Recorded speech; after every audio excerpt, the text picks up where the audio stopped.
the main. If a clod be washed away by the sea, Europe is the less, as well as if a promontory were, as well as if a manor of thy friends or thine own were. Any man's death diminishes me, because I'm involved in mankind, and therefore never sent to know for whom the bell tolls. It tolls for thee. Modern developments have made us all too familiar with suffering elsewhere in the world. Technology has made us witnesses and thereby bystanders to much horror. What happens to us when we witness atrocity and suffering throughout the world? What happens when we feel an emotional response to such events but are unable to respond? What does this mean for our ethics? What have we become accustomed to? Do we define ourselves as powerless and hence on some level innocent? But can we be innocent of a crime that we know about? These questions add up to the central question: what does it mean to be an ethical being? From the Holocaust, we learn that being a bystander, be it as an individual, a corporation, or a nation, makes us culpable of crimes against humanity. In any just society, witnesses to an accident are expected to remain on the scene until help arrives. These precepts are law in some countries, and in much of Europe, these laws are called Samaritan Laws. Such laws do more than define who our neighbor is. They presume a connection between the responsibility of individual citizens for one another and the greater good of society. The failure of bystanders to aid someone in need is not just immoral. Ultimately, it undermines the viability of what happens in it. Most people are capable of helping those whom they know or who are like them. Going beyond that, reaching out to those we don't know, those who are different from us, even people we may view with distrust or prejudice, goes to the very heart of the word altruism, which is derived from the Latin word for other.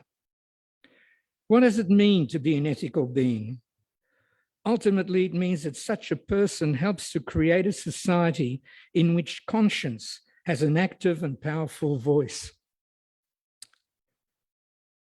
Our very dear friend Arnold Zable embodies to the very moral precepts that I have mentioned.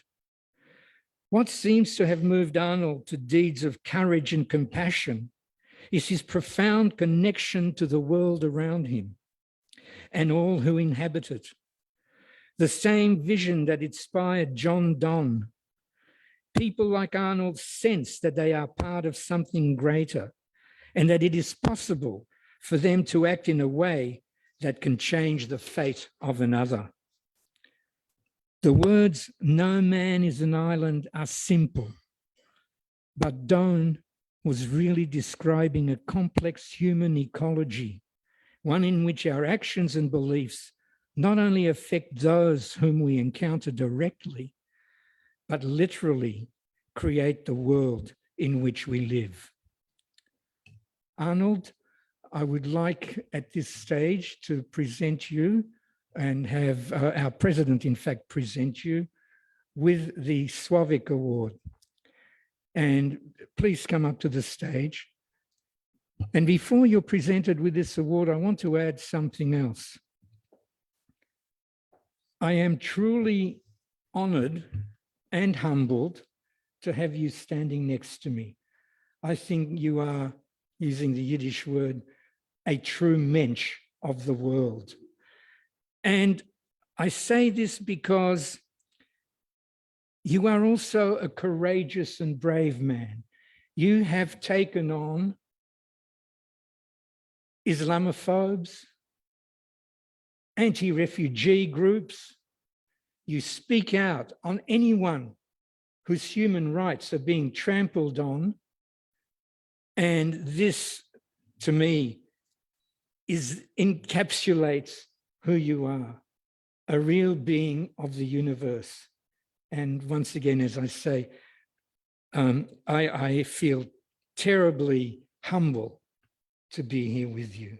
And I'd like our president to now, you have given the Slawik Award a universal sense because of who you are.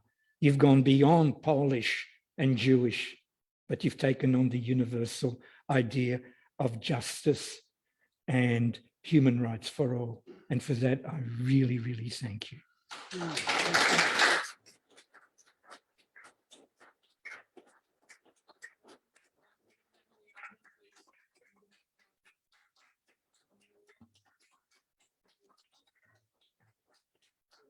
Henryk Slawik Award, presented to Arnold Zable for his contribution to enhancing understanding between the Polish and Jewish communities.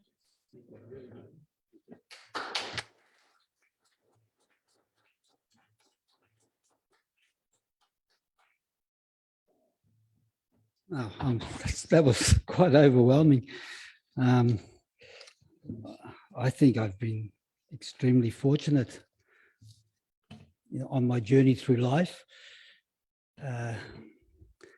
to just get to know this extraordinary world, to travel and live in many different places, and to meet many, many inspiring people. And I wanted to dedicate tonight's acceptance talk to Marek Edelman, and I'll say more about Marek Edelman later, and to the principal of an extraordinary organization that's linked to Edelman called Open Republic, the Polish Association Against Anti-Semitism and Xenophobia, based in Warsaw, and I'll say more about that later. I also wanted to mention another NGO, and that is the Forum for Dialogue, also based in Warsaw. Extraordinary work. I was fortunate to meet Andrzej Poważny when he was here several years ago, and what an incredible organization that is. I also want to say thank you, Bernard. Those words were quite overwhelming. And also thank you, Ezra, and everyone for coming. Coming at this challenging time. I'm just so grateful you're here, and I'm so grateful for that award, dedicated to a person who had the courage to care. Henryk Slawik had the courage to care, to cross cultural boundaries and risk his life to save people on the basis of the highest principle, what I regard as the highest principle, and that is a recognition of our common humanity. That's what it really is, regardless of where anyone comes from. But tonight I'm going to focus a little bit on my relationship to Poland. And I remember growing up in a house in 387 Canning Street, North Carlton, and lying in bed at night, and from the distant kitchen, I heard my parents and their old world friends talking of, well, saying, as they had their nips of vodka or endless cups of tea, talking about places like Białystok, Bryansk, Grodek, Orly, and Bielsk. And to me, this was a kind of magical landscape, a distant landscape. I was born in New Zealand, grew up in Melbourne. And I also was introduced to a kind of romantic vision of Poland through writers. I was a Yiddish bookworm, and through writers like Shalom Aleichem, Isaac Bashevis Singer, and many others who I was able to read in the original. I conjured a picture of this place, of Stadtlach, and of community life. But also I was aware from an early age of the ghosts and the absences, which affected many people I grew up with. But I want to say a word for my mother, who was so deeply disturbed by what had happened. It caused her a lot of psychic pain and trauma. And that was something else I grew up with in that house in 387 Canning Street. And I also want to mention extraordinary mentors I had as a child, Polish Jewish immigrants such as Bonavina, who was a hero in the Lodz Ghetto at a very young age, and also the co-founder of the Holocaust Center here, and a builder of institutions, and a man who I loved for many reasons. Many people loved Bono. I also want to mention people like Avrom Zheleznikov, the founder of Cafe Scheherazade, who was a partisan at the age of 15 in the forests of Vilna, and later on returned to Lodz to try and rebuild Polish Jewish life after the war. In 1986, I finally decided to go on a journey to Poland. I finally decided it was time. It was a pilgrimage. It was a quest. I just got married and I said to Dora, I'm going, and I'm going alone. And I'm going for months. I knew finally I had to find that missing link in the ancestral chain. I had to connect to it. And I went trans-Siberian, and I approached the Eastern Polish border by train from Moscow. And from the moment the train went across that border, I was back in that romance, those Stadtlach in the borderlands. But we're talking about the borderlands. It's also a very dark place. I want to mention here, actually, an extraordinary 900-page novel that my publisher's text has just released in English translation. It's called The Books of Jacob, written by the 2018 Nobel Prize winner, Olga Tokarczuk, an extraordinary Polish writer. And she writes about the borderlands for the reasons, for many reasons, but the basic reason is because it was an extraordinary multicultural area. And she tackles this in an extraordinary way.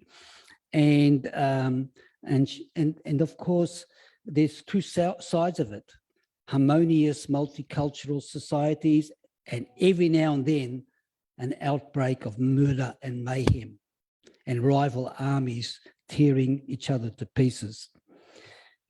So that whole journey was a journey of recognition. Everywhere I went, I recognized so much.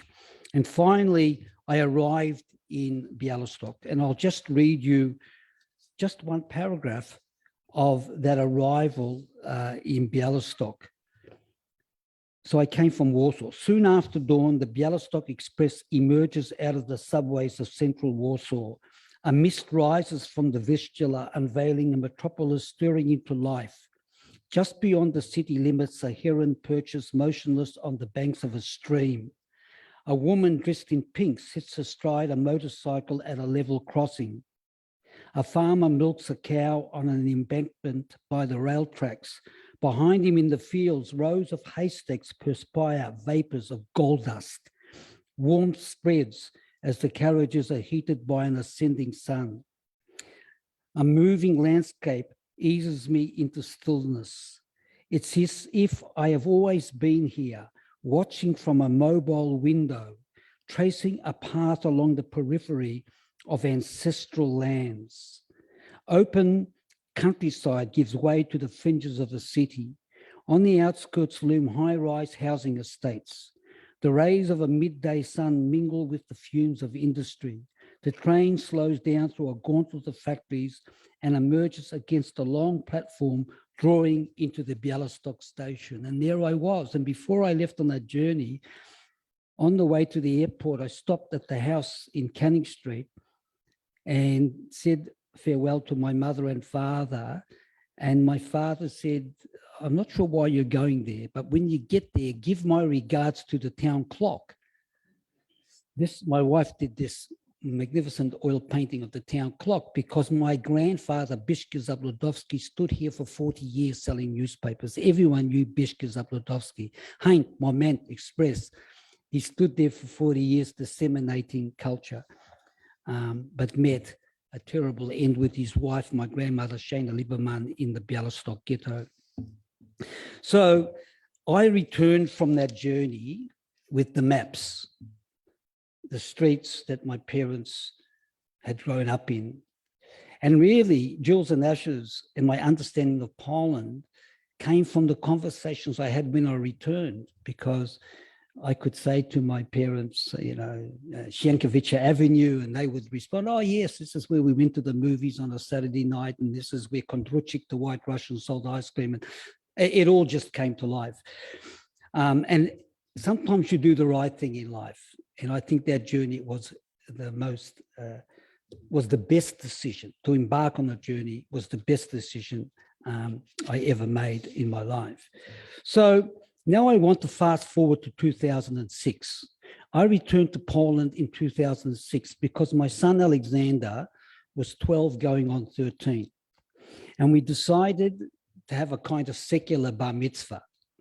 Because, so, he, a few months out of school, but he had to keep a journal as he went. That was the condition. And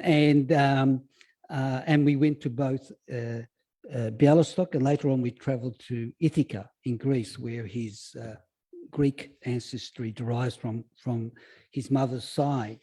And when we finally reached Białystok station, as I had 20 years earlier, it only takes 2 minutes and you're at the town clock. And I said to Alexander, give your regards to the town clock, right? And that's the tradition that may hopefully go on for generations to come. But I also on that journey finally met Marek Edelman. Marek Edelman was a legend in my childhood. He was with Bonavina, Pinchevina, Avrom Zheleznikov, Avramel Khan in Lodz in 1948, night before the others escaped via the Tatars through Czechoslovakia, because the communists were coming to power and they knew the Bund would be outlawed and that their life would become intolerable. But Edelman's, they got drunk together, they loved their drink, but Edelman said, I'm staying. He was the one that stayed. And that was the great enigma. Why? Why? And so finally I met him, and I met him in the house of Paula Savitska, who is the founder and CEO of Open Republic, that extraordinary Polish organization that fights against anti-Semitism and xenophobia. And Edelman was a leader of the Warsaw Ghetto uprising, the Bund leader. He later on became the commander of the uprising when Anielewicz died or was killed. He also became an innovative cardiologist and did extraordinary innovative work in that field.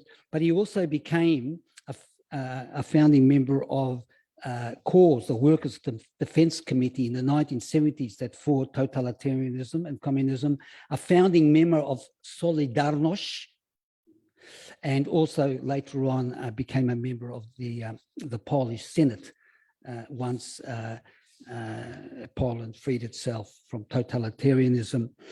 And he was a tough guy. He was not sentimental. And but I had a secret weapon, and that secret weapon is I knew Bonner, and I knew Avramel Zheleznikov, and I knew Mamaloshin, Yiddish. And so I asked him, why did you stay? And he said, all my life has been one consistent thread. All countries face the challenge of racism. The fight for equal rights has to be fought here as elsewhere. So his whole life, from his pre-war Bund youth to his resistance against Nazism and Stalinism, had been driven by one consistent goal, he insisted, an inclusive, democratic Poland. So where to from here? Edelman died on October the 2nd, 2009, aged 90. He had a public funeral attended by Polish citizens from many walks of life. And as I wrote in an article that was published in The Age and the Sydney Morning Herald in 2018, With his vision of an inclusive society, Edelman would have understood the distinction made by academic John Nagel between the troubling rise of ethnos politics, identity politics based on blood ties, as opposed to demos politics, civic politics based on universal territorial citizenship. There is a major difference.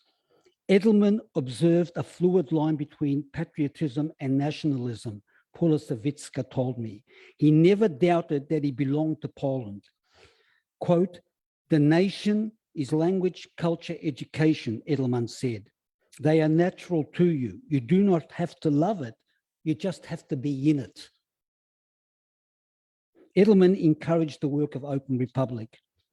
Sawicka told me he supported our monitoring of racist and discriminatory politics in Poland and Europe at large, as elsewhere, as everywhere, as in our country too. You know, there's a saying my Greek mother-in-law had, the camel does not see its own hump. We're always good at seeing the humps elsewhere. And this is precious to me to say this. It's precious to me to say this. And so going back to how I began, summarizing the ideals of Open Republic, Sawicka said, and it's on their website, "We want to live in a society free from prejudice, respecting otherness and defending human dignity." I think that sums that up beautifully. And there are alarming tendencies, I think, worldwide, a retreat into ethnos politics, a retreat into a narrow definition of what it means to be a citizen of a particular territory, a particular country. I wanted to mention, though, before I end, something else. Edelman had a principle that he lived by called shielding the flame. As a leader in the Warsaw Ghetto uprising, he said, and then as a cardiologist too, later on, he said, look, for me, the principle is to prolong a human life, even if for just a couple of days. As a cardiologist, that was his principle, and as a fighter, that was his principle. And he stuck by those principles. And I also want to say that in that apartment where I met him, that beautiful apartment of Paula Sawicka's, he returned to Lodz, where he'd lived all those years, but in the final 2 years of his life, he lived in Paula Sawicka's apartment, and she looked after him. And he wrote, quote unquote, one final book. Actually, this book is based on the tales he told Paula in those final 2 years, and she got them all down. And one of my projects, I hope, is to find someone I can work with to translate this extraordinary book into English, if it hasn't already been done. And the book is called "And There Was Love in the Ghetto." So his final book is a very different kind of book, uncharacteristic of Edelman. And in this book, Sawicka sums it up.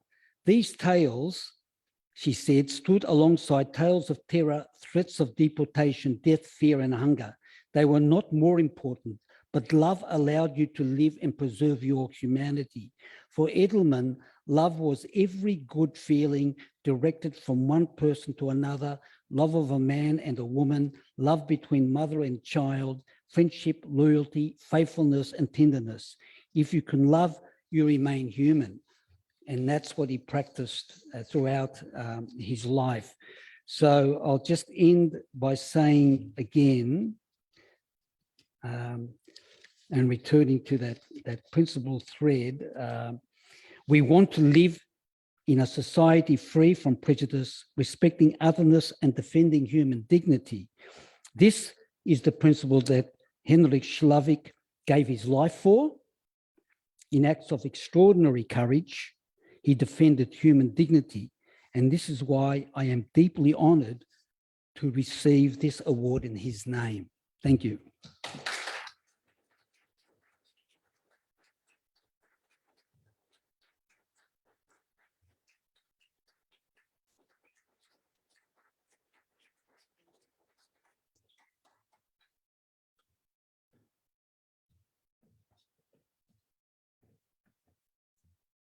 Thank you, Arnold. Not that we needed it, but you have proved why you're such a worthy recipient of the award, and good luck with all your upcoming endeavours. It is a great privilege, but also a challenge, to talk about a predecessor of mine as president of the ASPJ, Mr. Bernard Korbman, OAM. There is plenty to say, but I thought I'll skip all the obvious bits and provide some of the juicy bits. But that proved to be an even greater challenge. No one had anything bad to say about Bernard, at least not on record. And my imagination isn't so great that I could think of anything. As most of us here know, Bernard was the single most fundamental factor in the establishment, formation, and growth of the ASPJ.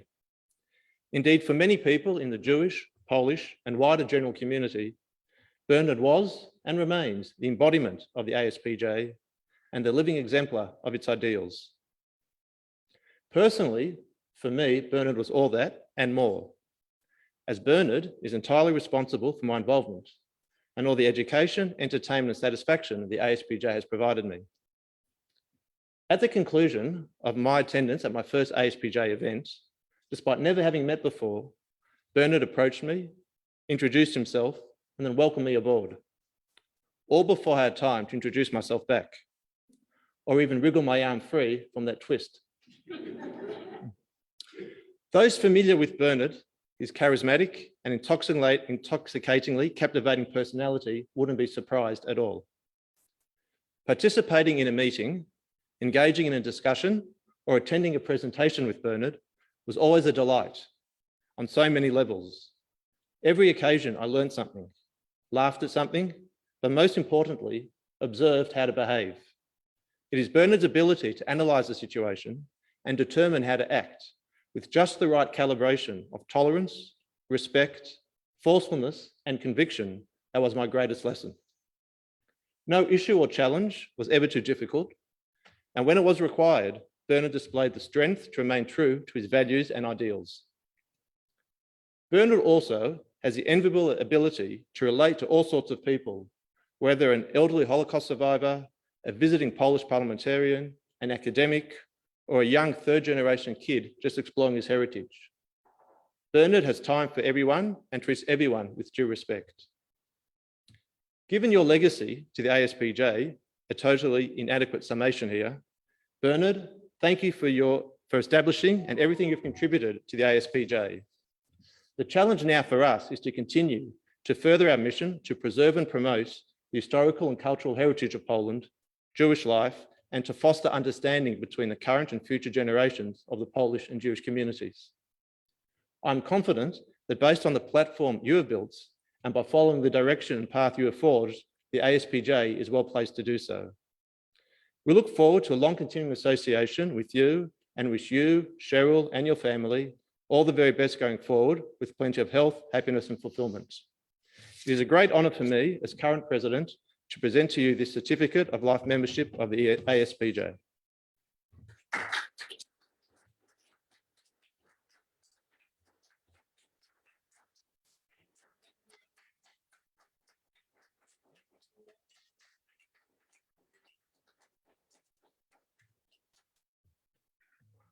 I'll give a brief response. And hasn't he got the nicest way of calling me pushy? I really love Ezra's way with words. No, I don't think I am. Cheryl certainly doesn't. Yeah. Okay. I don't know why I've decided to start with this, but I have. Mr. and Mrs. Marvin Rosenblum are pleased to announce the birth of their son, Dr. Jonathan Rosenblum. Get it, Dr. Rosenblum? Never mind. Everyone wants a doctor for their son. Not enough Jews at this meeting. And another quick one. A young Jewish man calls his mother and says, "Mum, I'm bringing home a wonderful woman, a woman I want to marry. Just for fun, I'll bring over 3 women and you'll have to guess which is the one that I want to marry." The next day, he brought over 3 beautiful women to the house and set them down on the couch. They chatted with each other and the mother for a while. Finally, the young man asked his mother to guess which is the one he's going to marry. She immediately replied, the redhead. That's amazing, Ma. You're right. How did you know? I don't like her. I thought I'd start with these little jokes. Actually, it's not a joke. That's what happened when I introduced Cheryl. It really did. Poor old Cheryl. Anyway, the reason I mentioned sort of these two jokes is that I handle dilemmas, I handle trauma through humor. It's the only way that I can cope with life, from small things to the death of my daughter. It was always through humor that I managed to cope. So why did I find, why did I find this organization? I founded the organization on truth telling. I thought it was important that when you have two communities that often have a different vision of history, that both sides get caught up in their own story and they create stereotypes and they create what I was talking about in terms of Arnold and his work, they create the other. And the idea of this organization was to bring Polish Jews and Polish non-Jews together. Truth-telling was at the forefront of what I wanted. When we first discussed things, and I must thank Andrew because he was the one that really helped me bring many in the Jewish community out of their comfort zone by following me around when I spoke and speaking himself about Poland. I didn't want elephants in the room. I wanted to have an honest discussion about the Holocaust and why we have such different versions of it and where can we get closer about it. And above all, like you, Arnold, it was after my first visit to Poland and then subsequent visits with my brother Izzy, that when I met young Poles who had nothing to do with the generation of the Holocaust, but Poles who were part of democratic Europe, who were brought up on the principles of humanitarianism, democracy, justice. And we looked into their eyes. How can you feel hatred, dislike? How can you feel that they are the other when there is this innocence almost, this new approach to life? Children are not guilty of the sins of their fathers. And it is young people who gave Izzy and I great hope for the work that we were doing. It's interesting, on both occasions, I don't know what it is that attracts me to them, but on two occasions when I went to Poland, one with Izzy and one on my own, I met skinheads, Polish skinheads. And I'll tell you one of them, not the one that I was with Izzy, because I don't want to shame him into saying he didn't rush to what he thought could be my aid too quickly. He did walk towards me, but at a slow pace. But in the first one, I'm sitting outside Sobibor, and I'd been with a group of people from Yad Vashem on a tour of Poland. And I had camps up to here, because that's about all that we did. And it was not a good trip. It was a trip to cemeteries. We even drove in a bus with Israeli armed guards, which made me feel terribly uncomfortable. And I was thinking, if I was a Pole, I would really object to this. Okay, you might want to safeguard Israeli people, but why not hire a Polish security guard? Do they think that he's going to shoot us? Or he won't try hard if we needed to be defended, which was, of course, a total rubbish, because on all occasions that we went to Poland and travelled throughout Poland, not just the major cities, Izzy and I found nothing but goodwill, hospitality, and a great sense of humour, and no anti-Semitism. I'm not saying there isn't any, but where isn't there any? Poland was refreshing. Poland was a wonderful experience. And it's something that I will cherish forever. But as I said, I founded this organization to do away with stereotypes, not to blame the younger generation, and to speak up for our Polish brethren if ever they need. Because we should speak up for one another, including our own.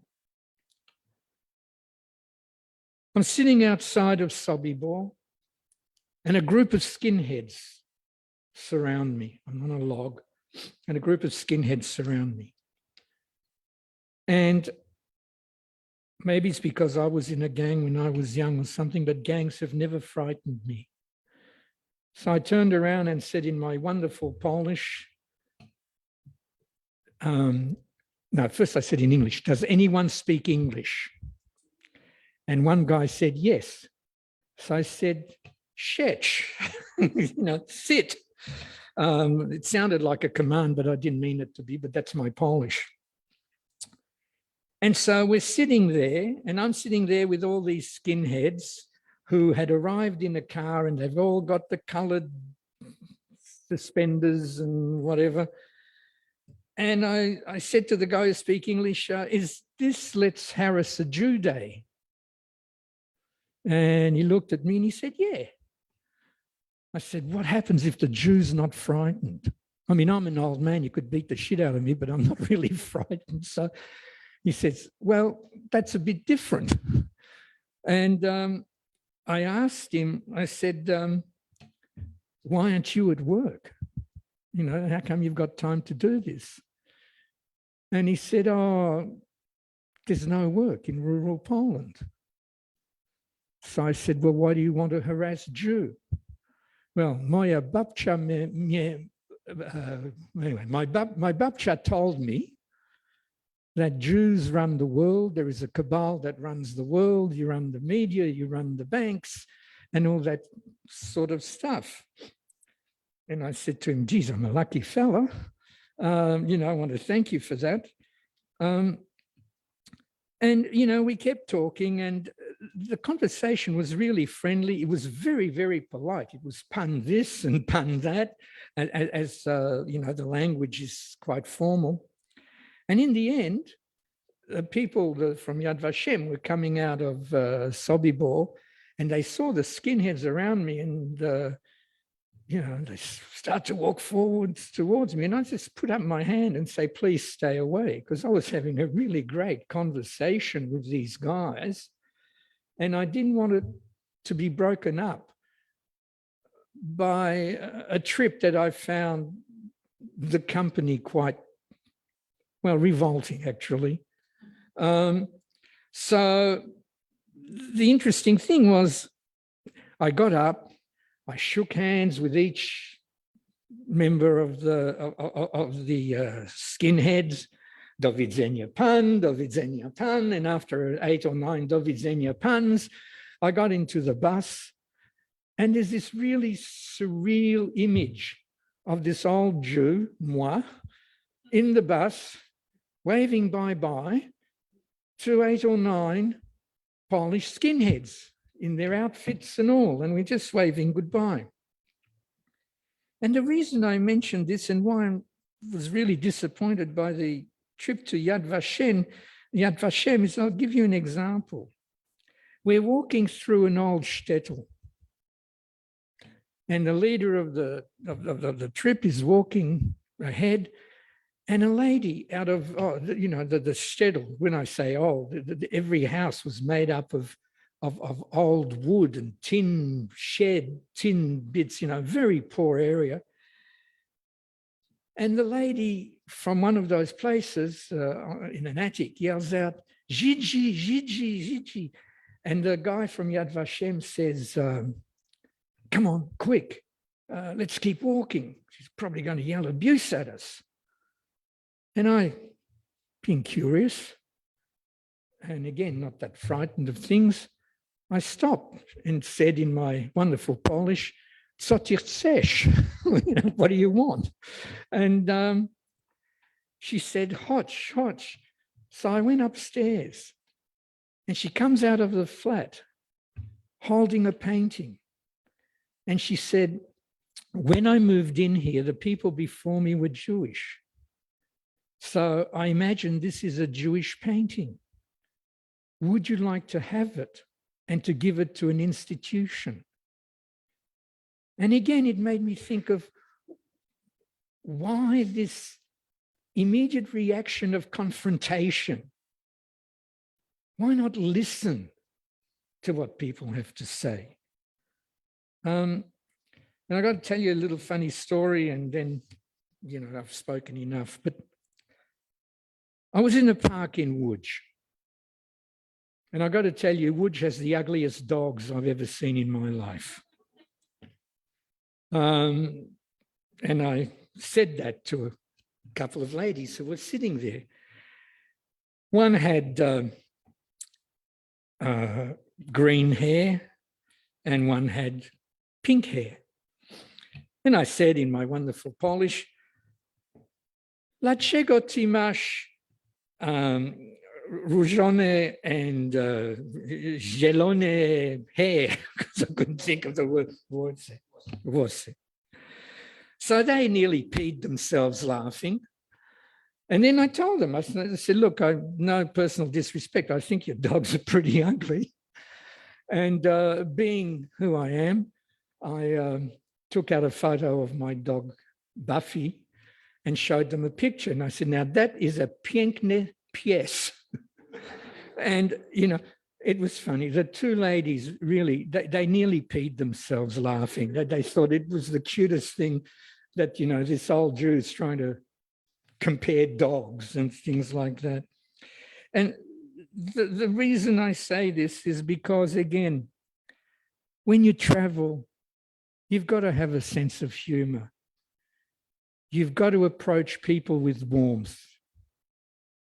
And, I'll give you an example of my friend Izzy, and I'll finish on that.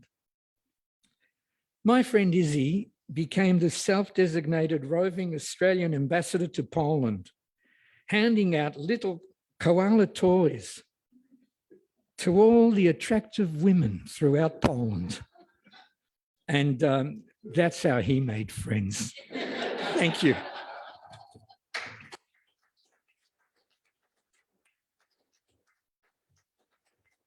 I'm actually going to butt in here, and it's about our friend Bernard, and he will remember this. When the late John Paul II, the Pope, passed away, blessed memory, and there was a service at St. Patrick's Cathedral. You know what I'm going to talk about now, yeah? There was a service at Bernard and I went along to the service as representatives of the ASPJ. And Bernard, of course, has a certain appearance. And after the service, several members of the Polish community came up to us and thanked Bernard. Thank you, Rabbi, for coming to the service. It's all in the appearance.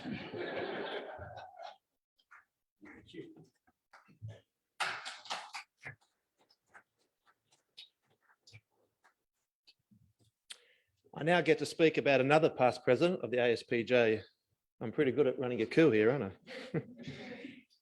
If Bernard is rightly regarded as the founding father of the ASPJ and the inspiration behind it, then Izzy Mamor OAM should be regarded as just as instrumental.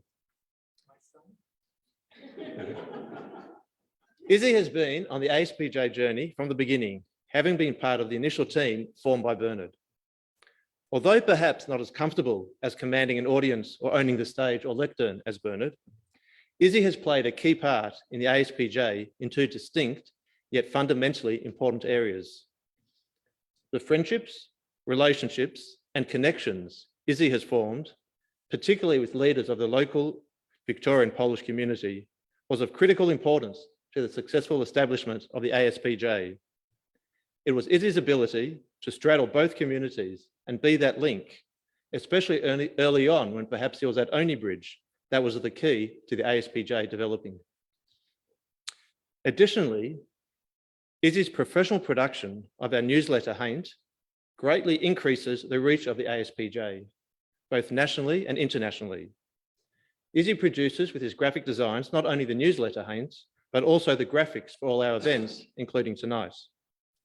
Without Izzy, the ASPJ would have struggled to make an impact with not only the local Polish community, but also nationally and internationally in the crowded webinar market we found ourselves in the past 2 years. The clarity and professionalism of his designs goes a long way in making our webinars and events an attractive proposition. Indulgently, a highlight for the ASPJ was the awarding of a Medal of the Order of Australia, the OAM, to Izzy Mamor in the 2021 Queen's Birthday Honours list for services to the Jewish community. Izzy, however, also served in front office roles at the ASPJ, having been president for 2 terms. We look forward to our continuing relationship for many years to come and wish you, Etty, and your family the very best going forward with plenty of health, happiness, and fulfillment. Congratulations on being awarded a life membership of the ASPJ.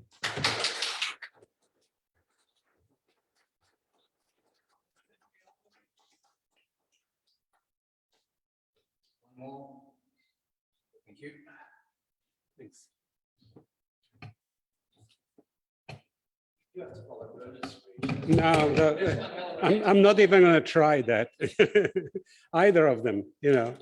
So, but I do want to say a few words. Short. Firstly, congratulations, Arnold, on receiving the award. You are an example of what can be achieved when you combine action and passion for justice and for human rights. Respect to you. Okay, for me, joining ASPJ many years ago was the beginning of a journey that for me was a venture into the unknown.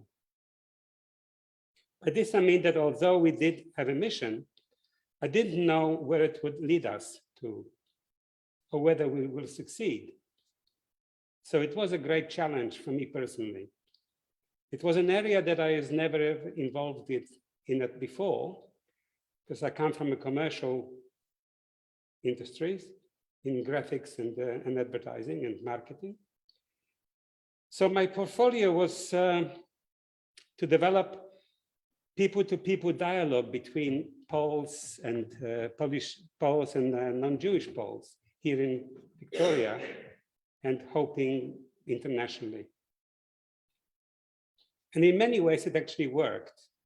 Surprisingly, because at one stage I thought, this isn't going to do it. This isn't going to work, because there was not. It was basically starting from a point where there was no communication, really. So we had to actually go in cold into organizations, and you remember that those days when and we were a bit hesitant in some ways, Bernard and I, because we did it always together. But we were received with warmth and welcome, you know, as fellow Poles. And that was a lot easier for me than it was for Bernard, because I am, in a way, more Polish than Bernard is. I speak the language, and so I was trying to teach Bernard Polish. We saw the result. Well, believe me, Andrew, it was worse before. Anyway, so there was a determination to succeed. And I think as an organization, we have succeeded in many, many ways. There's way to go, Unfortunately, as Bernard, I think, mentioned, that the situation in the world nowadays is not conducive to great successes in that field, but we will try. We tried, and we have friends who actually came with us on the journey, for which we are very grateful. We have formed relationships and friendships that I hope will be really long-lasting. So thank you. Oh, you are there too. I didn't see you there before, Elizabeth. Anyway, so thank you very much to your organization. Also to IPA, who were the actual beginners in that field many, many years ago, way before us. And in many ways, were an example of what we should be doing. So thank you to IPA. Now I need to acknowledge some people that unfortunately are no longer with us, but people that were key people in our journey of where we are today. It's a sad thing for me because they were really very close friends of mine. One was Marian Pawlik, who was the president of Polish Community Council Victoria, and Andrzej Korab, who was the president of Polish Albion Club. Both men totally committed to what we have been doing. So we still miss them very greatly. I'm also grateful for friendship, trust, and generous help over the years by my dear friends and collaborators, George Korika, unfortunately not being able to be here, and Christopher Lancucki. Also, Natalie Suleiman, who, although not Polish, not Jewish, showed interest in our work and opened doors for us into the state government. As there are so many others who deserve acknowledgement, forgive me that I don't name you all. But for your support and whatever contribution you have made, I am very grateful. Finally, to my dear friends on the board of ISPJ, it was a hell of a ride. It was a often difficult road, as you may imagine, and not without its conflicts and problems. But together, we brought our organization to where it is today. And I really hope they will continue and succeed and grow even further than it has today. So thank you very much.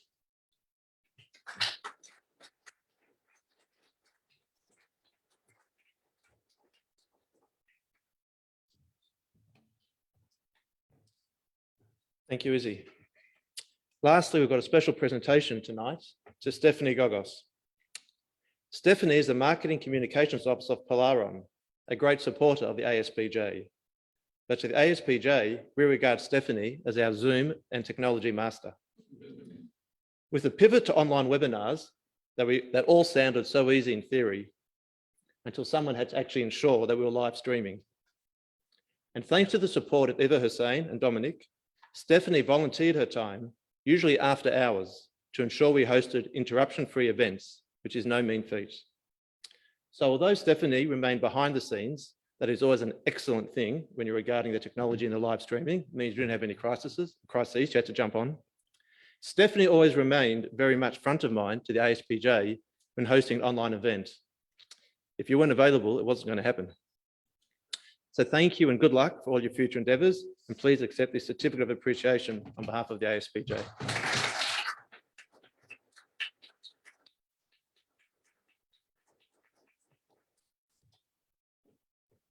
So thank you all for attending. That concludes this evening.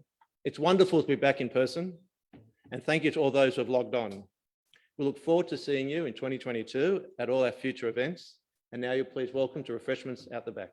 Thank you.